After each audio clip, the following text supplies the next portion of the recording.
चाहिए। चलो registration under GST, definitions important नहीं है यार, डेफिनेशंस ही हैं यार, क्या पढ़ोगे इसके अंदर, रीड करके छोड़ दो भाई। चलो next section 22 CGST persons liable for registration, ठीक है, यहाँ से पढ़ेंगे। अब ये जो डब्बा है ना तुम्हारा पर्सन्स लाइबल फॉर रजिस्ट्रेशन, इसके अंदर एग्जैक्टली आपने देखना है कि अलग अलग तरीके से उन्होंने लिमिट्स दे रखी है ना, जो मैं अब तक देखो 10, 20, 40 बोलती थी, ये यही वाली लिमिट्स हैं। इस चीज़ को पीछे ग्राफ से पढ़ोगे प्लीज़,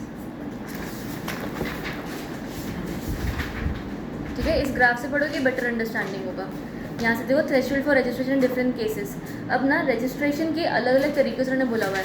अगर आप सिर्फ और सिर्फ गुड्स में डील करते हो ना, तो आपकी जो रजिस्ट्रेशन होगी वो इस तरीके से होगी, या तो 10 या तो 20 या तो 40, कोई भी एक लिमिट फॉलो हो सकती है, ठीक है।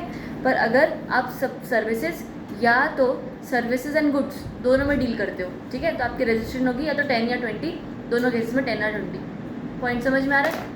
अगर आप सिर्फ गुड्स में डील करते हो तो it can be 10, 20, 40। If you deal in services and as well as goods और एक्सक्लूसिवली सर्विसेज 10 और 20। बढ़िया, ये हमको समझ में आ रहा है।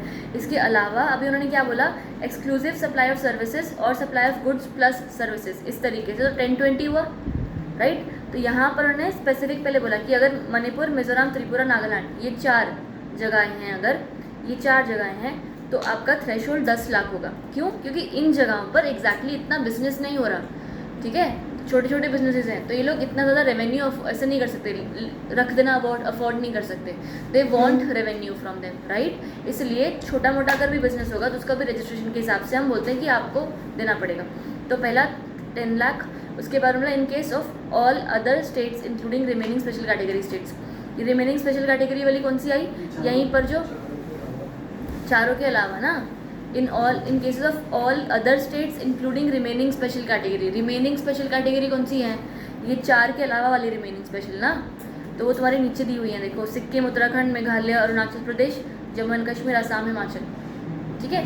हमारे पास 11 स्पेशल कैटेगरी स्टेट्स हैं, जिसमें से 4 का 10 लाख है और बाकियों का इंक्लूडिंग दिस, ये वही रेवेन्यू पर्पसेस कि गवर्नमेंट को रेवेन्यू चाहिए ज़्यादा और इन जगहों पर कम आता है, तो आपका लिमिट कम कर दी उन्होंने कि भाई कम लिमिट होगा तभी भी आपको रजिस्ट्रेशन करवाना पड़ेगा, ठीक है। बाकियों का 20 लाख। यहाँ तक क्लैरिटी? कोई डाउट है किसी को भी यहाँ तक? अब अगला इन्होंने बोला suppliers, suppliers in engaging in exclusively supply of goods. तो अगर आप स्पेशल कैटेगरी स्टेट्स हो तो गुड्स के लिए भी अलग अलग लिमिट्स हैं। मणिपुर, मिजोरम, त्रिपुरा, नागालैंड 10 लाख, ठीक है। सिक्किम, उत्तराखंड, मेघालय, अरुणाचल प्रदेश,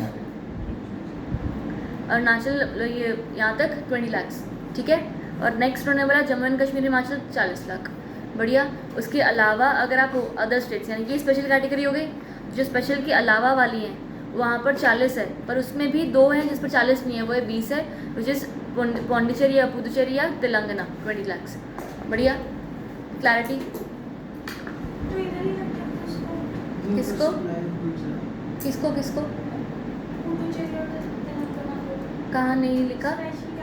वो स्पेशल कैटेगरी नहीं है ना, क्योंकि देख स्पेशल कैटेगरी में 11 आती हैं। पौंडीचेरी, तेलंगाना स्पेशल कैटेगरी नहीं है, पर उन पर ये अप्लाइड हो रहा है, सिर्फ इतना है, ठीक है। स्पेशल कैटेगरी में 11 ही स्टेट्स हैं, इसलिए सर्विसेज में भी उन्होंने बोला देखना in cases of all other states including special category, तो स्पेशल कैटेगरी में 11 ही आती है, ठीक। क्लैरिटी? तो अगर आप engaging in exclusively supply of services में हो, ठीक है, और आप मिजोरम में काम कर रहे हो, तो कितना होगा आपका थ्रेशोल्ड लिमिट? पॉइंट समझ में आ रहा है? अगर आप हो कहीं पौंडीचेरी में और सर्विसेज एंड गुड्स दोनों दे रहे हो,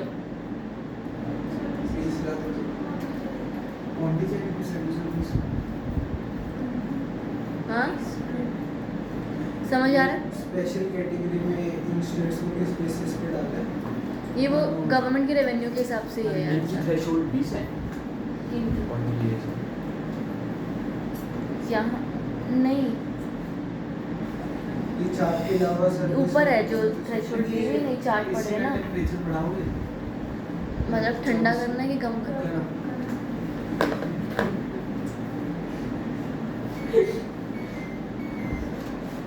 ये फैन भी तेज है ना,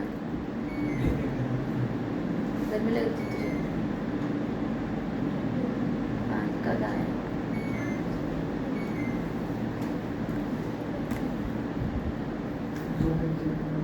चलो यहाँ तक डन है।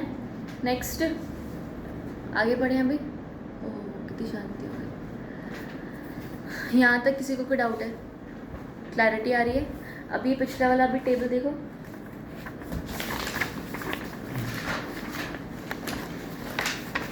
दोबारा भी check हाँ पिछला टेबल। अब इस टेबल को दोबारा अब तुम समझोगे ना तब समझ में आएगा बेटर, ठीक है। States other than special category states कौन सी है? स्पेशल कैटेगरी अगर नहीं है तो आप या तेलंगाना, पौंडीचेरी और बाकी की सारी, ठीक है। हाँ तो गुड्स के लिए बाकियों सबके लिए 40 है, बाकी के लिए 20 है, बाकी यहाँ पर 20 है। बताओ कुछ डाउट है कहीं पर भी? स्पेशल कैटेगरी वालों के लिए स्पेसिफिकली ये जो 4 हैं तुम्हारी, मणिपुर, मिजोरम, नागालैंड, त्रिपुरा, इनके लिए सर्विसेज में भी 10 है और गुड्स में भी 10 है, सेम है एग्जैक्ट। अदर्स में आपका जम्मू कश्मीर आया एक, जम्मू कश्मीर में यहाँ पर गुड्स में 40 और सर्विसेज में 20, सबके जैसा है जम्मू कश्मीर का। बाकी 40 यहाँ तक भी। अरुणाचल, मेघालय, सिक्किम का 20 और 20 है, ठीक है, क्योंकि ये भी स्पेशल कैटेगरी ही आती है ना। यहाँ तक बताओ कोई डाउट है किसी को? कहाँ पढ़ा रहे हैं ये वाला? बढ़िया पढ़ लिया मैंने, ठीक है। अब अगले पे जाओ और अगले पेज 11.4 पर आना। ये पृथ्वी ऑफ असम, असम में है काम कर रहा है। तो मेरे को तीनों के बताओ, गुड्स का क्या होगा, सर्विस का क्या होगा, गुड्स प्लस सर्विस का क्या होगा लिमिट? गुड्स प्लस सर्विस में तो 20 हो गया, है ना? गुड्स प्लस सर्विस में 40 है ना? गुड्स प्लस सर्विस में गुड्स प्लस सर्विस में तो सबकी 20 है ना, 4 के अलावा। ये गुड्स प्लस सर्विस ये सिर्फ गुड्स अच्छा हाँ, गुड्स में तो 40 है, गुड्स प्लस सर्विस में फिर पक्का सबको क्लैरिटी। अगला तेलंगाना का वही 20 लाख उसमें होगा, 20 और 20 सबका ही 20 है। सिर्फ सर्विस देगा तब भी 20 है, गुड्स प्लस सर्विस देगा तब भी 20 है, सिर्फ गुड्स देगा तब भी 20 है, ठीक है, तीनों का 20 है।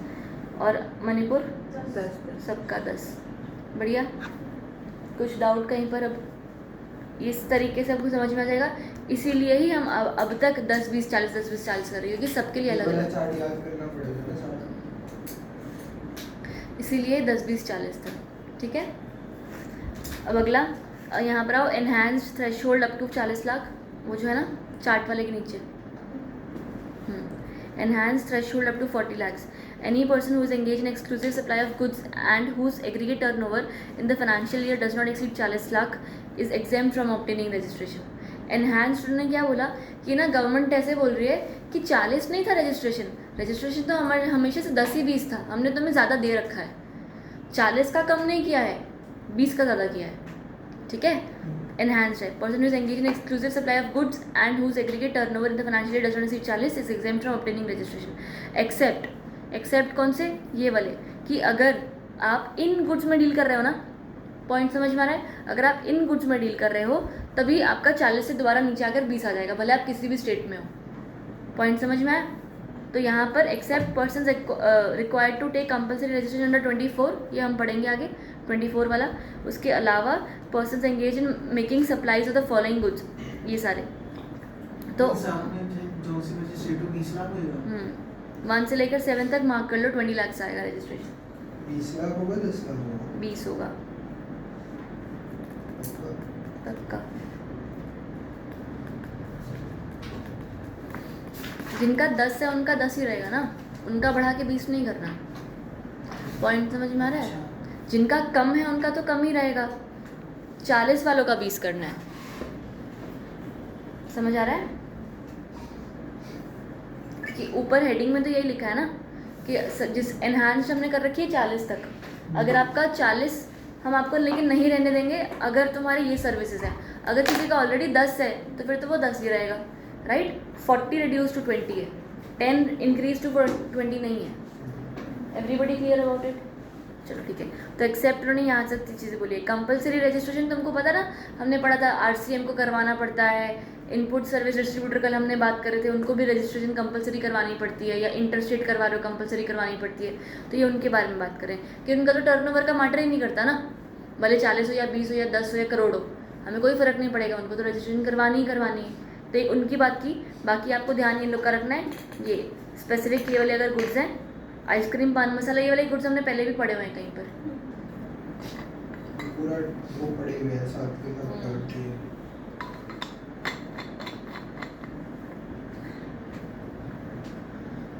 कॉम्पोजिशन में था शायद कि ये वाले लोग कॉम्पोजिशन में नहीं आ सकते, है ना। सी वाला पॉइंट कट कर दो।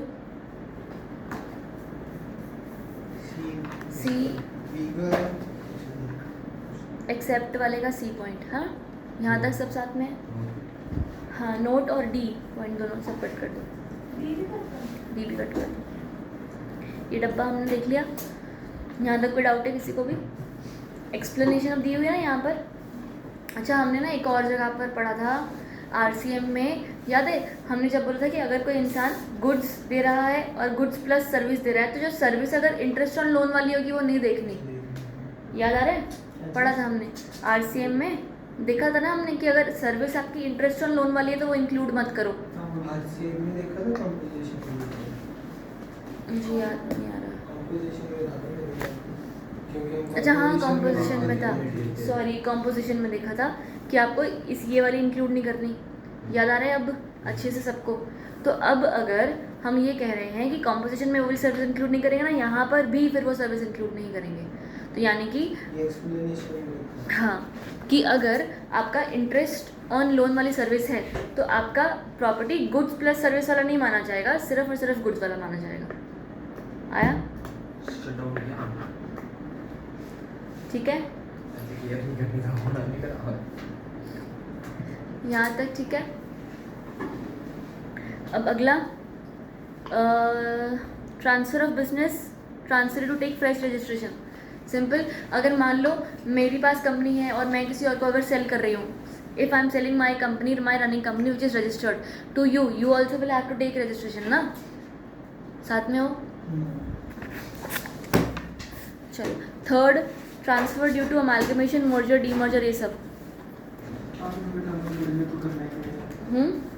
हाँ, इनको तो करना ही पड़ेगा। बस कहाँ कब से होगी इफेक्टिव डेट तुम्हारी? Shall be liable to be registered with effect from certificate of incorporation. Second last line, third last line में लिखा हुआ है। डेट ऑफ लाइबल से नहीं होगा। Shall be liable to be registered from the date of certificate of incorporation.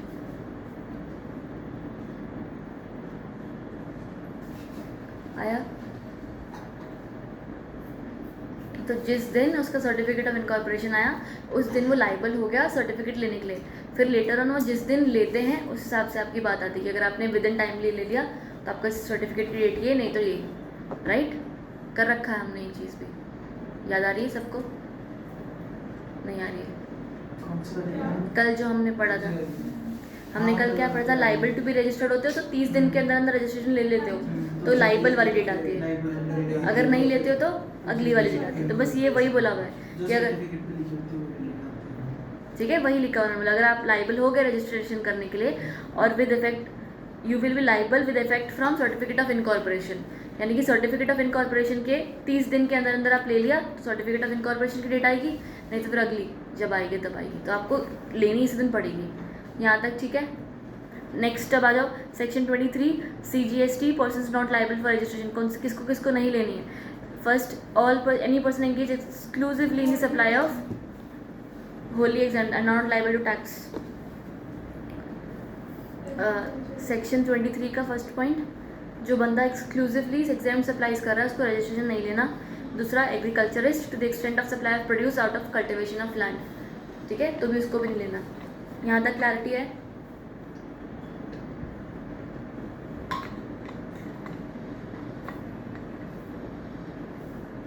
Exemption from registration cut कर दो। 23rd नहीं 24th CGST कंपलसरी रजिस्ट्रेशन। अब यहाँ पर ध्यान दो, हाँ कंपलसरी वाला। ठीक है। तो सेक्शन 24 कहता है इन लोगों को कंपलसरी रजिस्ट्रेशन लेनी ही पड़ती है, कंपलसरी मैंडेटरी है, भले आपका टर्नओवर कितना भी हो। पहला उन्होंने बोला person making interstate taxable supply, पता है ना अपने को, अगर आप इंटरस्टेट कर रहे हो तो आपको रजिस्ट्रेशन लेना कंपलसरी है, भले आपका टर्नओवर कितना भी हो, राइट। पर इसमें एक एक्सेप्शन डाली उन्होंने। एग्जेम्पशन क्या डाली, अगर आप इंटरस्टेट टैक्सेबल सप्लाई सिर्फ सर्विसेज की कर रहे हो तो फिर हम आप पर वो लिमिट लगा देंगे 10 वाली या 20 वाली या वट एवर।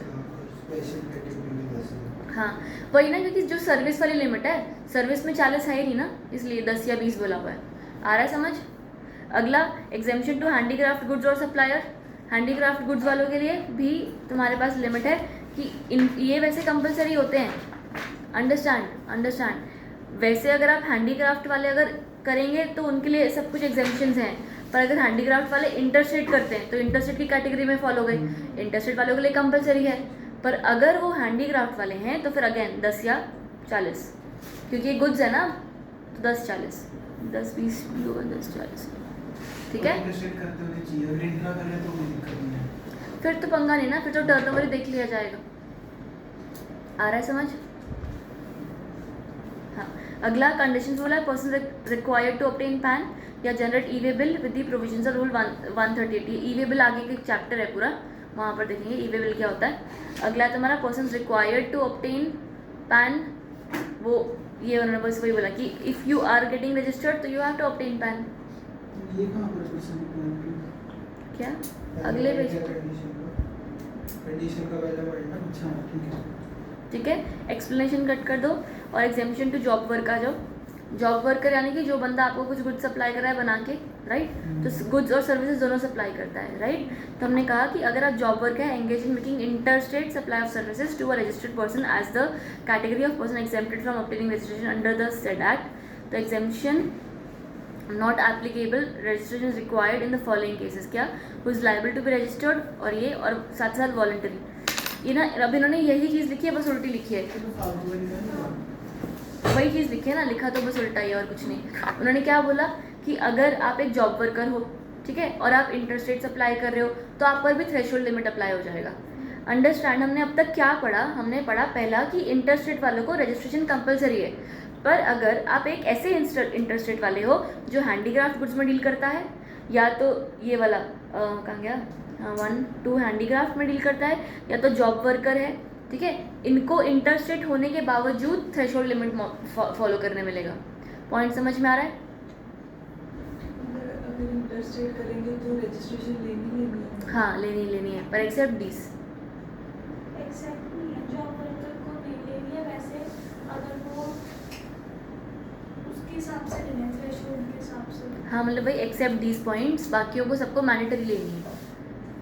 देख, जो बंदा जॉब वर्कर है उसको थ्रेशोल्ड के हिसाब से लेनी है, जो बंदा जॉब वर्कर नहीं है, नॉर्मल सप्लायर है कोई रैंडम गुड्स का, ठीक है, और अगर उसका टर्नओवर है अपना मान ले 6 लाख, तब भी उसको रजिस्ट्रेशन लेनी है कंपलसरी, क्योंकि वो इंटरस्टेट कर रहा है।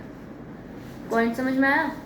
तो हमने बोला अगर आप इंटरस्टेट कर रहे हो और आप गुड्स का इंटरस्टेट कर रहे हो तो आपका मैंडेटरी रजिस्ट्रेशन है। अगर आप इंटरस्टेट कर रहे हो, सर्विसेज का इंटरस्टेट कर रहे हो, तो आपके पास थ्रेशोल्ड लिमिट है 10 और 20 की। अगेन इंटरस्टेट कर रहे हो पर हैंडीक्राफ्ट गुड्स का तो 10 और 40 की। अगर आप इंटरस्टेट कर रहे हो और यहाँ पर जॉब वर्कर है तो अगेन 10, 20, 40, ठीक है,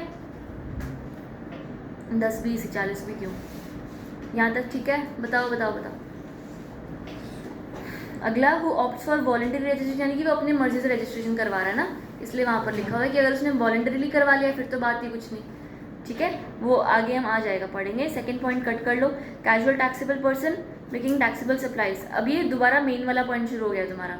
पर्सन मेकिंग इंटरस्टेट वालों को रजिस्ट्रेशन ज़रूरी है, CTP वालों को रजिस्ट्रेशन कंपलसरी है, ठीक है। बताओ, सब साथ में हो, फॉलो कर रहे हो। अगला ने बोला exemption to handicraft goods supplier is a casual taxable person making taxable supplies including interstate of handicraft as the category of persons exempted from this if aggregate turnover to be computed on all India basis not exceeding 20 lakh. मतलब क्या हुआ,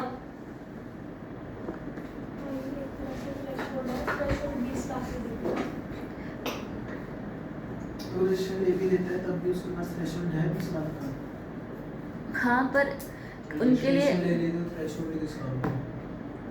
एक second, मतलब क्या हो रहा है ना यहाँ पर, ये इंट्रा और इंटर दोनों की बात कर रहा है कि अगर आप देख कैजुअल टैक्सेबल पर्सन हो, पर casual taxable person handicraft goods supply कर रहा है। वैसे अगर आप एक कैजुअल टैक्सेबल पर्सन हो आप कंपल्सरी रजिस्ट्रेशन लोगे, पर अगर आप एक ऐसे कैजुअल टैक्सेबल पर्सन हो जो हैंडीक्राफ्ट गुड्स सप्लाई करता है तो उनके लिए लिमिट दोबारा दे दी कि भले आप इंट्रा करो या इंटर करो, कुछ भी करो, 10-20 का लिमिट है, ठीक है, क्योंकि इंटर में भी उनका वो था ना एग्जेम्पशन।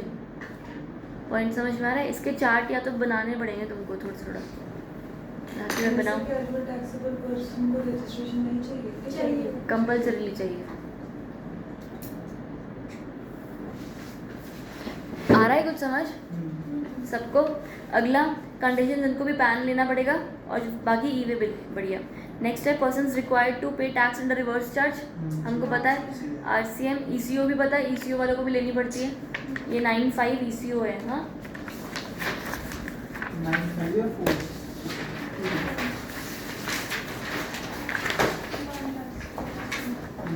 एनआरडीपी साथ में हो। Sixth, persons who are required to deduct tax, TDS वाले, उनको भी मैंडेटरी रजिस्ट्रेशन लेनी पड़ती है। Persons who make taxable supplies of goods और services or both on behalf of the other taxable person whether as an agent or otherwise. क्या हुआ? ये प्रिंसिपल रजिस्टर्ड है, LIC वाला।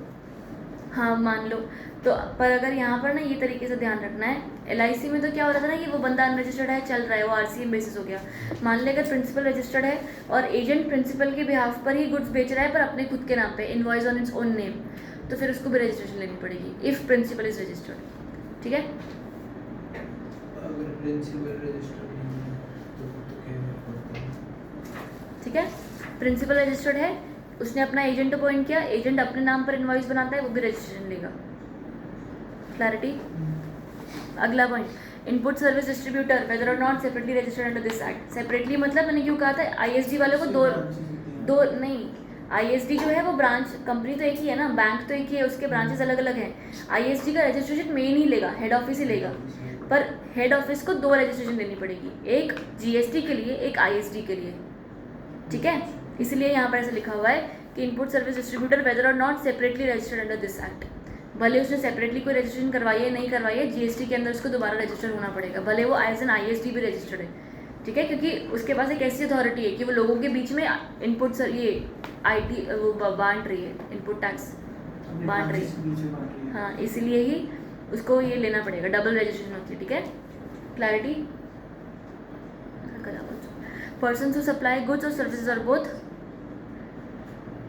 हाँ, और both other than supply specified under subsection this 95 through electronic commerce operator who is required to collect tax at source. क्या मतलब हुआ? ECO पे registration। ईसीयू तो आ गया, जो टीसीएस कलेक्ट करता है, TCS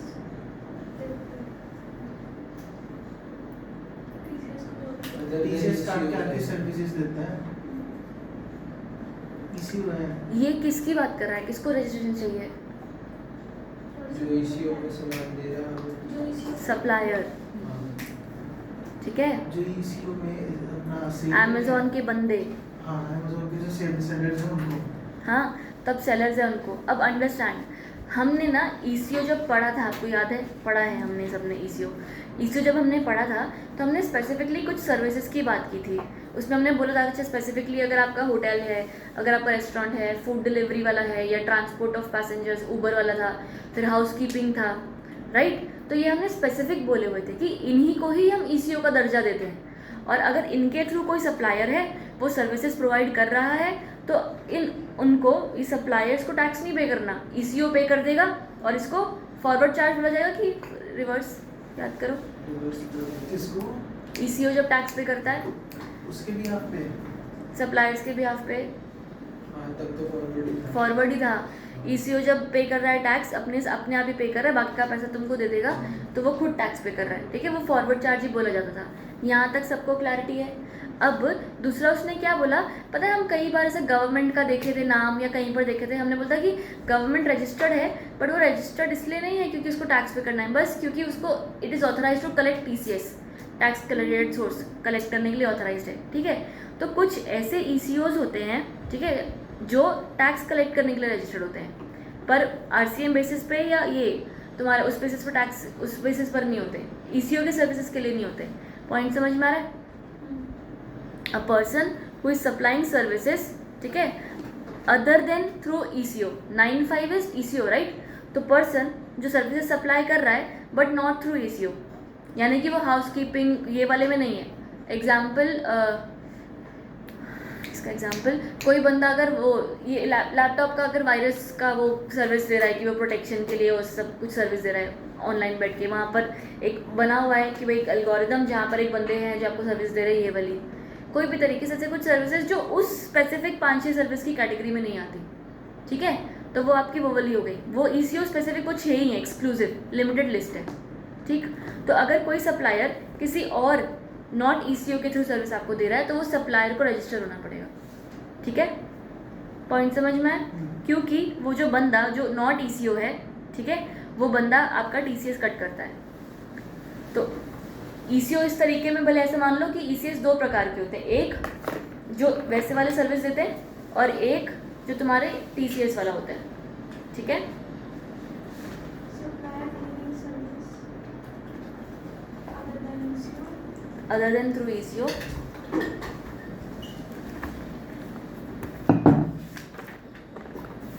other than through ECO shall also be liable to be registered. हाँ, if वो ECO वाला collecting TCS जो TCS का क्या point है? कि वो जो ECO है ना वही TCS कलेक्ट करता है। देखो इसका ना फोटो भेज देना,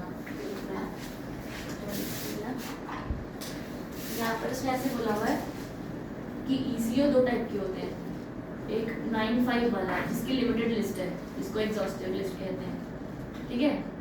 एक होते हैं ECO TCS वाले, ठीक है। इस 9(5) वाले ECO में भी सप्लायर्स हैं और इस TCS वाले ECO में भी सप्लायर्स हैं, ठीक है। ये वाले सप्लायर्स को रजिस्ट्रेशन नहीं लेनी, कंपलसरी रजिस्ट्रेशन नहीं लेती, ये वाले सप्लायर्स को कंपलसरी रजिस्ट्रेशन लेनी है, बस इतना बोला हुआ है। आया समझ? ये other than 9(5) है TCS का। हाँ, ठीक।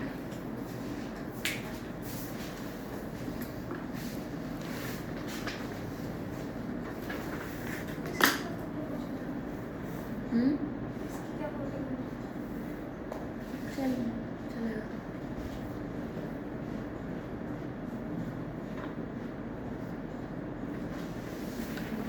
क्या इधर ही है?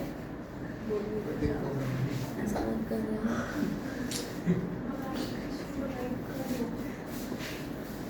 ये भी पंगा ही है। कितनी ऊपर है अभी ऐसे उसको 5 मिनट लगेंगे आपके तक आने में। आएगी नहीं हो। दिख जाएगी ना कैमरा।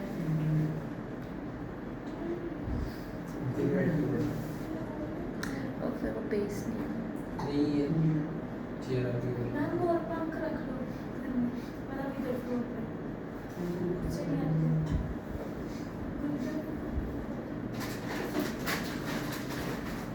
अच्छा हाँ, तुमको ब्रेक चाहिए? नहीं मेरे को नहीं है। खोदे कितना हो गई? आप कितने डाल रहे हैं?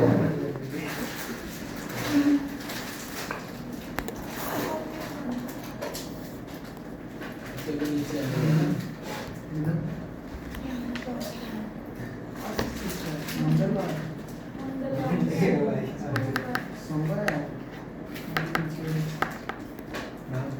रुक जाओ। बीच में देना चाहिए ना। नहीं शुरू हो गई, रिज्यूम। चलो अब नेक्स्ट 10th पॉइंट दिया हुआ, every ECO who is required to collect tax. इसमें ऊपर वाला में था कि सप्लायर को लेना, इसमें अभी अब TCS जो काट रहा है उसको लेना। उसको लेना है, बढ़िया।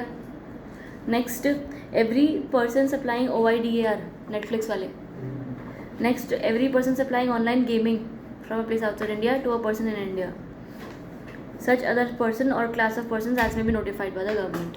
बढ़िया। तो ये हमने क्या पढ़ा, ये वो लोगों की लिस्ट पढ़ी जिनको कंपलसरीली रजिस्ट्रेशन लेना ही पड़ेगा बिना थ्रेशोल्ड की लिमिट के। ठीक है, वैसे थ्रेशोल्ड की लिमिट्स हैं, पर अगर ये लोग काम कर रहे हैं तो इनको तो लेना ही लेना है। बढ़िया। Section 25 CGST procedure for registration, where and by when to apply for registration. पहला, person who is liable to be registered under section 22 और 24। ठीक है, तो अंडरस्टैंड, अब देखो यहाँ पर क्या हो रहा है कि जो भी इंसान लाइबल टू बी रजिस्टर्ड है अंडर 22 और 24। 22 कौन सा, जहाँ पर थ्रेशोल्ड लिमिट क्रॉस होती है। ठीक है, उसको उस तरीके से पढ़ो प्लीज़। 22 जब आप लाइबल टू बी रजिस्टर्ड होते हो based on the turnover. 24 compulsory वाला। ठीक है,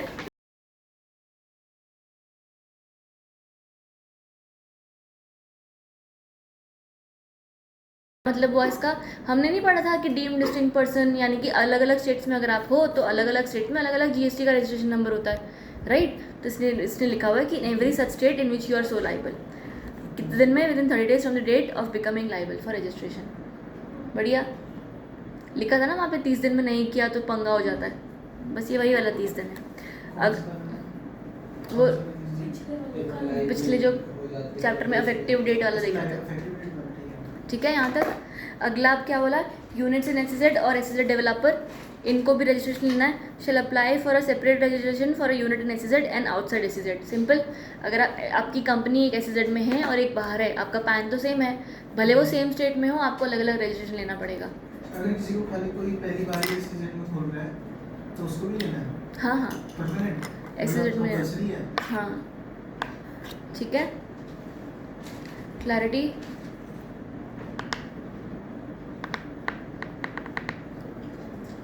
नहीं ऐसा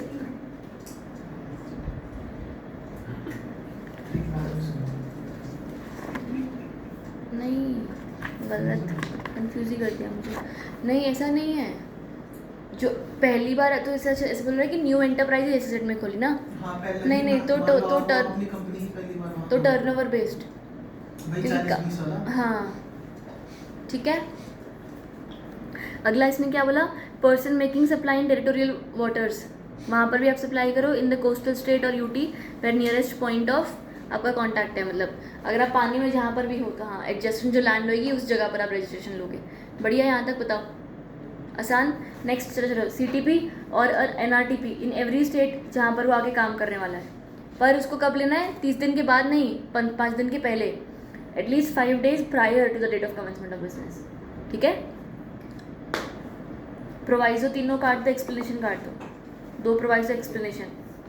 ठीक है, next single registration for every state, same ही बात हो गई ना, क्या हो गया? आपने बोला था कि अगर अलग अलग 3 डिस्ट्रिक्ट हो, अलग अलग स्टेट में हो, तो फिर अलग अलग GST वो इधर लिखा है भी single registration for every state की, हर स्टेट की अलग अलग रजिस्ट्रेशन। एक ही फॉर अलग अलग state. A person seeking registration or resort shall be granted single registration in a state or a UT. ठीक है, proviso, person having multiple places of business in a state territory may be granted separate, अगर उसको चाहिए तो, मतलब एक state में 4-5 है तो आपकी मर्जी है। ठीक, अगला separate registration if multiple places of business. हाँ, ये ठीक है, इसको ना रहने दो, कट कर दो, ज़्यादा फालतू।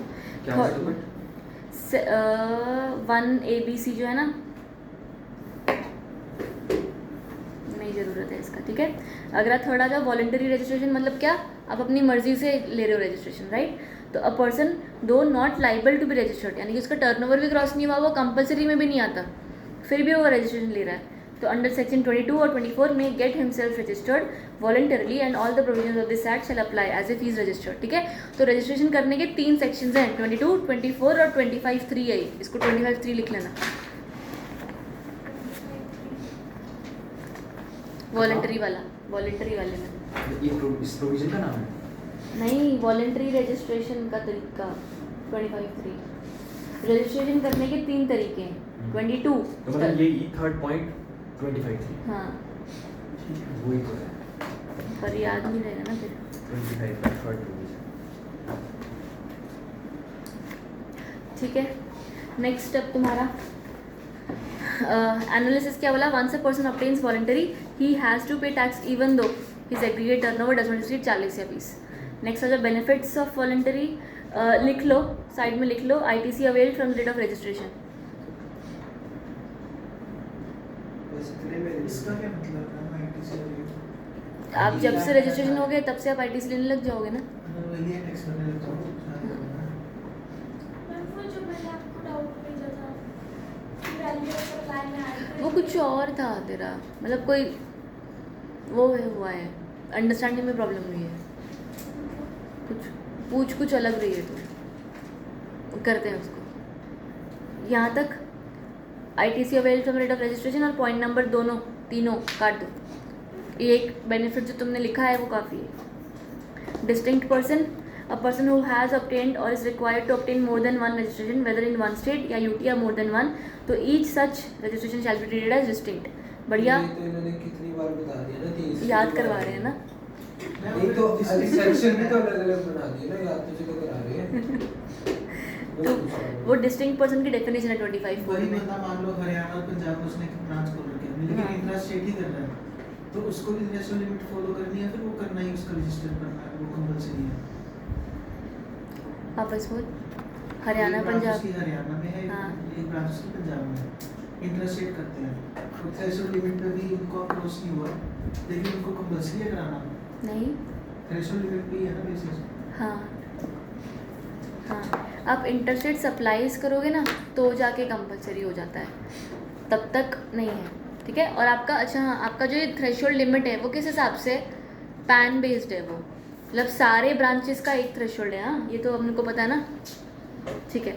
अगला, establishment in separate state deemed distinct person, बस सेम बात हो गई।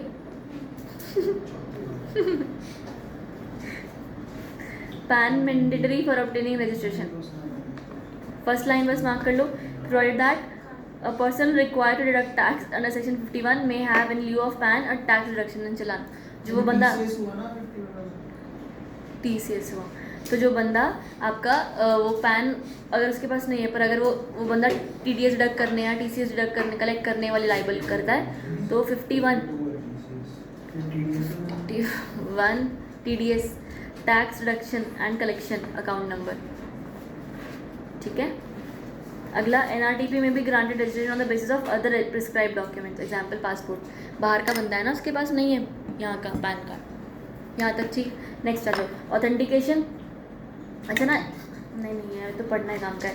6th वाला 6A 6B 6D ये सारा काम क्या है, इंपॉर्टेंट है। 6 वाला सेक्शन काम का है 6D तक। इनको ना बीच में का पिक्चर्स भी होनी चाहिए है ना।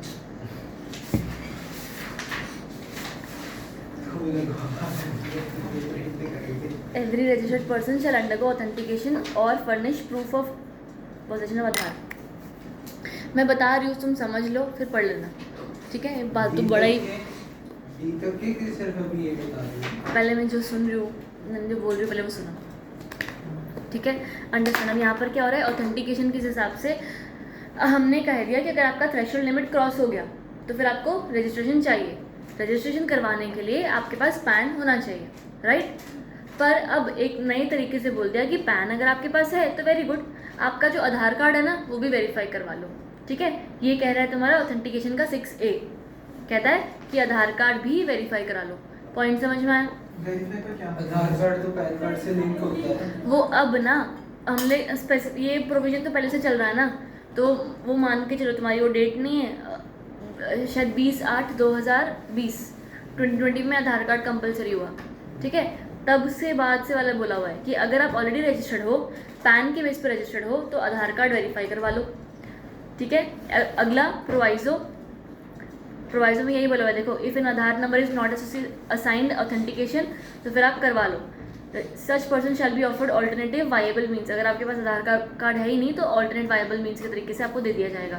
प्रोवाइड फर्दर, हाँ, in case of failure to undergo authentication or furnish a proof of possession of Aadhaar number or furnish alternate viable means, आप कुछ भी नहीं दे पाए तो registration allotted to such person shall be deemed to be invalid. बढ़िया, यहाँ तक क्लैरिटी है। अगला, अब 6B आया। 6B आया क्या कि आप अब पहली बार रजिस्टर होने वाले हो, first time you are getting registered, तो फिर तभी आपके पास आधार कार्ड है ना। अब अगर आपके पास आधार कार्ड है और आप पहली बार रजिस्टर हो रहे हो तो ऐसा करो, पहले आधार कार्ड को बनवा लो, वेरीफाई करा लो, सारा कुछ हो जाए ना आपका आधार कार्ड का काम, उसके बाद आना ये रजिस्ट्रेशन करवाने। पॉइंट समझ में आया? 6B में बोल रहे हैं। हाँ। इसमें और ये लिख दें तो get Aadhaar first get the then GST वाला रजिस्ट्रेशन, ठीक है। So on and from the date of notification, notification कौन सा, ये अमेंडमेंट वाला कि आधार चाहिए, तो on the date from notification, हाँ, every individual shall in order to be eligible for grant of registration undergo authentication furnish proof of possession of Aadhaar in such manner as may be by the provided. बढ़िया। ऊपर ये बोल रहे हैं कि आधार number होना चाहिए या फिर कोई भी उसका अल्टरनेट होना चाहिए, इसमें ये स्पेसिफिकली आधार कार्ड की बात कर रहे हैं। इसमें 6B में बोल रहा है, ऊपर है ना किस्सा अलग है, ऊपर बोला हुआ है, तभी मैं कह रही हूँ 6A में क्या बोला हुआ है कि आप ऑलरेडी रजिस्टर्ड हो और अब आप आधार सबमिट करो अगर आपने नहीं किया तो, और अगर आपके पास आधार नहीं है तो कोई और प्रूफ सबमिट करो। 6B में बोला तुम रजिस्टर्ड नहीं हो, लिख ले बाजू में न्यू रजिस्ट्रेशन है, ठीक है। अगर तुम न्यू रजिस्टर्ड हो रहे हो तो आधार ले लो रजिस्ट्रेशन होने से पहले, ठीक है। 6C on and from the date of notification every person other individual shall in order to be eligible 6B में नहीं अल्टरनेट, इसमें आधार नंबर ही चाहिए है ना, provided that alternate viable means सब जगह पर है वो सेम लिखा हुआ है, इसलिए मैंने पढ़ा नहीं, समझ में आया ना। अगला 6C on and from the date of notification every person other individual, अगर अदर इंडिविजुअल रजिस्टर हो रहा है तो ये सारे बंदे हैं, इनको भी रजिस्ट्रेशन चाहिए, इनके पास भी अगर आधार नहीं है तो मंगू के करवा के काम खत्म करो। अगले में भी प्रोवाइडेड दैट सेम लिखा हुआ है, देखो नॉट असाइंड आधार तो ऑल्टरनेट वायबल मीन्स, फटाफट करो, आसान सा ये तो, ठीक है। नेक्स्ट 6D वाला पॉइंट, अब 6D वाला पॉइंट में क्या बोला हुआ है कि अगर कोई बंदा है जिसके पास 6A भी 6B या 6D कुछ भी फॉलो नहीं होता, ठीक है, और उसके पास ना आधार है ना पैन है ना कुछ भी नहीं है, ठीक है, ये कौन सा बंदा हो सकता है, नीचे दिया हुआ है central government by on the recommendation of council here bye notify that the provisions of 6B(c) of the CGST Act shall not apply to persons who is not citizen of India, department of establishment of government या local authority या statutory body या ये लोग, तो इनके ऊपर नहीं follow हो रहा है ये सब, ठीक है। अगला 7th पॉइंट कट कर लो। 8th point failure to take registration by और रजिस्ट्रेशन बाय प्रॉपर ऑफिसर।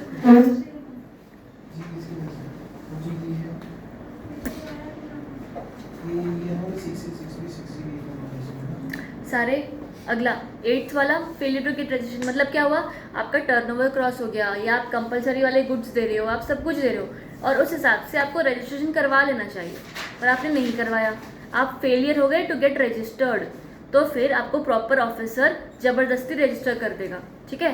पर ज़बरदस्ती रजिस्टर करने के लिए उसके पास सारे डॉक्यूमेंट्स तो आपके हैं नहीं, तो आपको क्या देगा, एक टेम्प्रेरी वाला रजिस्ट्रेशन नंबर, ठीक है। Later on you will get the वो वाला वन, पक्का वाला वन।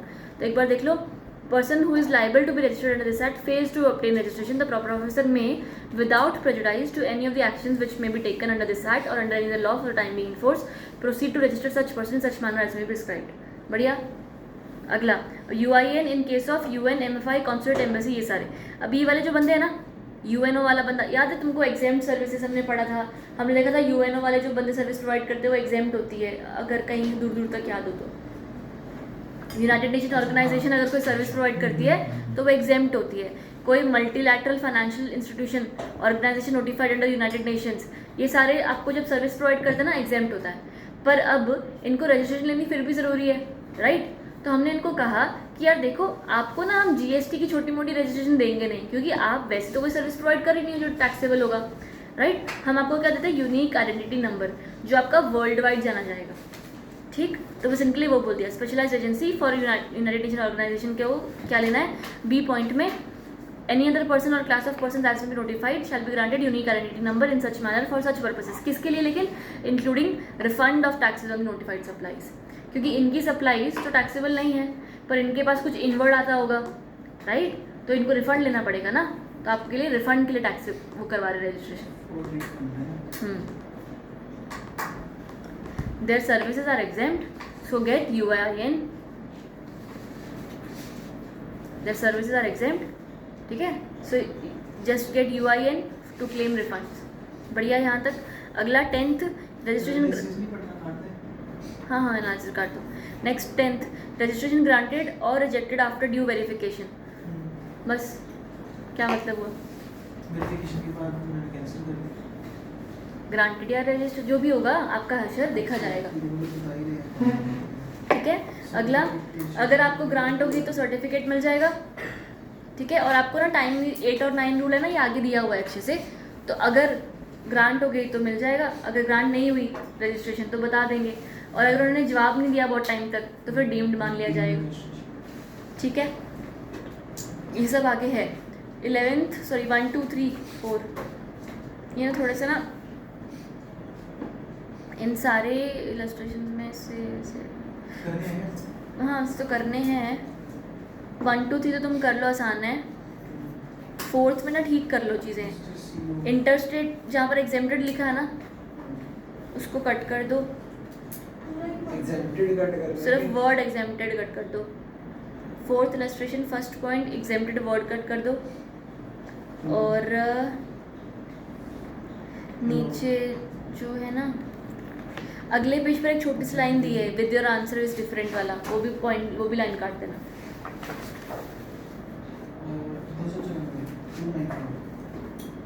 ठीक है, हाँ बस इतना कर देना, हो जाएगा ये वाला। अभी एक बार देखोगे कुछ समझ में आ रहा है तो।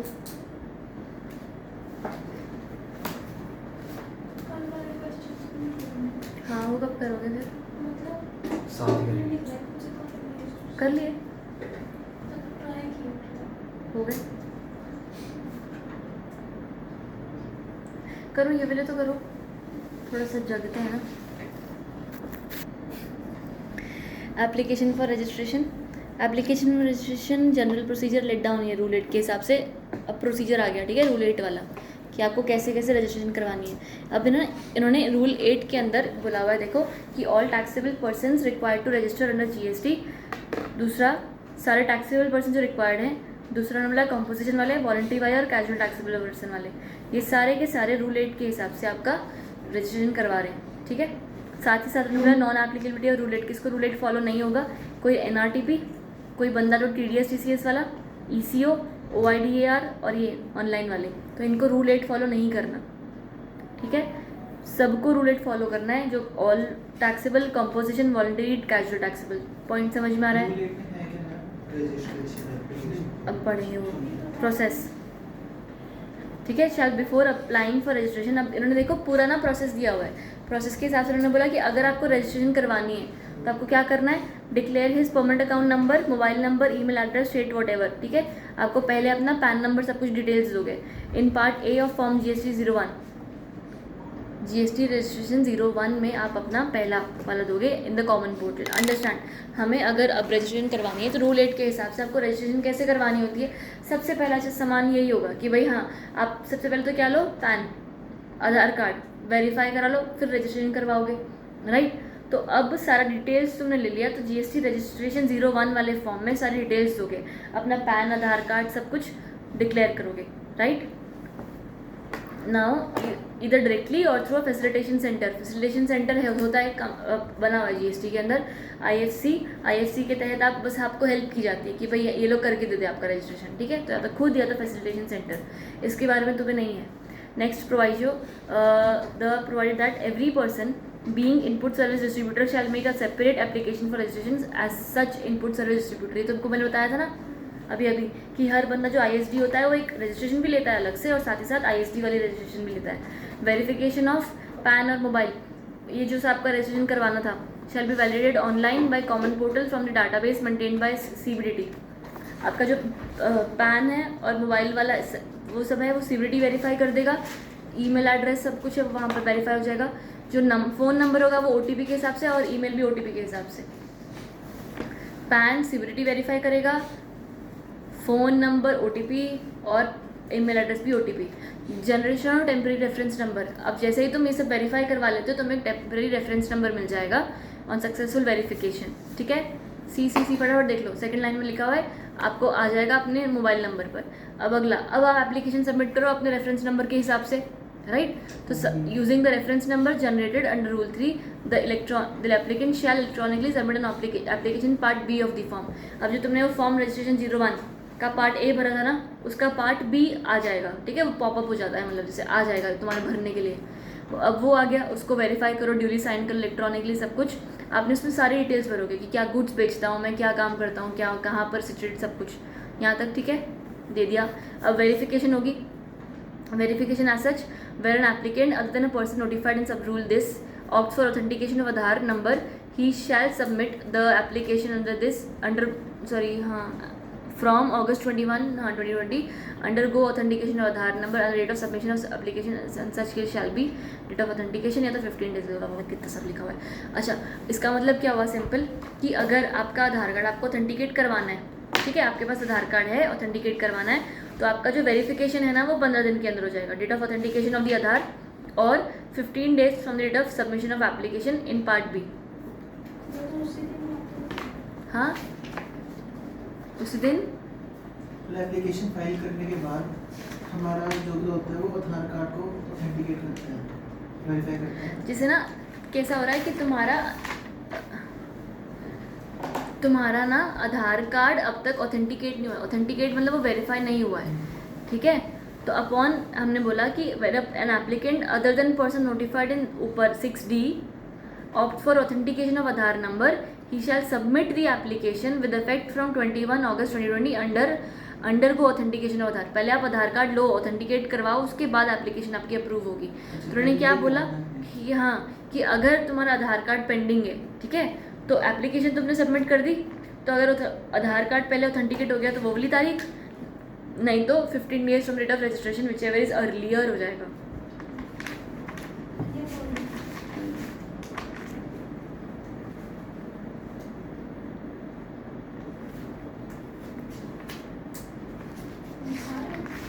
क्या? नहीं, मैंने ना बनाए हुए थे चार छूट, तुम वही देख रही थी, कुछ काम का है क्या इधर। हाँ ठीक है, ज़्यादा कुछ नहीं दिमाग लगाना यार, वेरीफाई आधार कर दो बस। हाँ, इसका क्या मतलब है? ऑप्ट फॉर वेरिफिकेशन ऑफ आधार। अच्छा, ना दिमाग में नहीं लगाना है। समझ आधार भी चल जाएगा। देख होगा कैसे, तुम्हारी एप्लीकेशन नहीं, ये जो पढ़ा हमने काम का चीज़, जो आपने एप्लीकेशन सबमिट की ना, उसकी डेट कौन सी मानी जाएगी? अगर आपने आधार वेरीफाई करवाना है राइट, तो या तो आधार कार्ड वाली डेट या तो 15 दिन फ्रॉम डेट ऑफ एप्लीकेशन, बस यहाँ तक ठीक है। बस इतना ए पॉइंट तक, बुलेट पॉइंट तक देख लो। नेक्स्ट अब देखो इसने क्या बोला हुआ है कि आपका अगर बी वाला पॉइंट आओ, अगर आपका अंडरगो ऑथेंटिकेशन ऑफ आधार, ये वाला काट दे। एक वाले में कुछ है नहीं, हाँ बी वाले में उन्होंने क्या बोला, अंडरगो ऑथेंटिकेशन। अब यहाँ पर अगर तुम्हारा आधार कार्ड का ऑथेंटिकेशन अब तक हुआ नहीं है, तो कई बार पता है, अभी हमें तो नहीं हुआ कब तक अब तक बट आधार कार्ड के वेरिफिकेशन के लिए घर पे आते हैं, पासपोर्ट के लिए आते हैं घर पे, आधार कार्ड के लिए भी आते हैं लोग, ऐसा बोल रहे हैं कि अगर फिजिकल वेरिफिकेशन आपके रिक्वायर्ड है तो वो 15 दिन का 30 दिन माना जाएगा।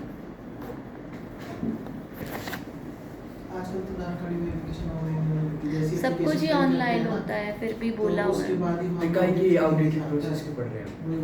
यही प्रोसेस है। ये दे रखे है ना वही इसमें, लेकिन आजकल तो ऑनलाइन होता है। क्वेश्चन मेरे को लगता है पेपर में आएगा। वही बोल रहा हूँ, आउटडेटेड से कर रहा है। क्या करना पड़ेगा? इसमें ना 60% टैक्स दी जाएगी, असली इंजीनियर की दी कटा दो हम 2-3 पेज। नहीं है इसमें यार ऐसा कुछ। सीएस बनने के लिए करना पड़ेगा। गला बहुत सूख रहा है। मेरा भी